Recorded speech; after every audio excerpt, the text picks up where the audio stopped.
တာတာမီမီတို့ရေဒီနေ့ဥပြပြမဲ့ပုံမြင်လေးကတော့တက်တန်ရောင်စုံတရားကြီးရဲ့မှော့အတက်ဆိုတဲ့ပုံမြင်လေးပါကလေးတို့ရေမိုးရွာပြီလို့နေလေးကြံတာလာတဲ့အခါကောင်းကင်မှာလှပတဲ့တက်တန်ကြီးကိုမြင်ပူးကြရတယ်မလားအဲ့ဒီတက်တန်ကြီးကဘလို့ခစ်လာတာလဲဆိုတာသိလားနေမြင့်ကြီးမှာအလင်းရောင်ဆိုတဲ့အင်ကြီးအဖြူကြီးတစ်ထည်ရှိတယ်ကွယ်လူမြင့်စီနဲ့ကြည့်ရင်တော့အဖြူရောင်လေးပေါ့ဒါပေမဲ့အဲ့ဒီအင်ကြီးအဖြူကြီးထဲမှာအယောင်ခုနှစ်မျိုးကိုဝှဲ့ထားတာဘယ်သူမှမသိကြဘူးပေါ့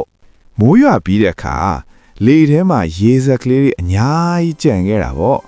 နေမင်းကြီးကသူ့ရဲ့အလင်းတန်းလေးတွေနဲ့အဲ့ဒီရေစက်ကလေးတွေကိုလှမ်းတူလိုက်တဲ့အခါဝါထူးဆန်းတာတွေဖြစ်ကုန်ရောရေစက်ကလေးတွေကမှန်ပြီးလူလေးတွေလိုပဲနေမင်းကြီးရဲ့အလင်းဖြူကြီးကိုရေစက်ထဲကနေဖြတ်ခိုင်းလိုက်တဲ့အခါအထဲမှာဝှက်ထားတဲ့အနီးလိမ့်မော်အဝါအစင်းအပြာ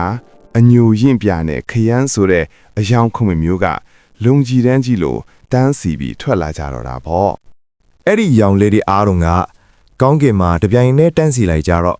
တို့တွေမြင်ရတဲ့လှပတဲ့တက်တန်တရားကြီးဖြစ်သွားတာပေါ့ကွယ်ပုံမြင်လေးကတော့ဒါပါပဲကလေးတို့ရေနောက်ထပ်စိတ်ဝင်စားဖို့ကောင်းတဲ့ပုံမြင်လေးတွေကိုထပ်ကြည့်နိုင်ဖို့ channel လေးကို follow လုပ်ဖို့မမေ့နဲ့နော်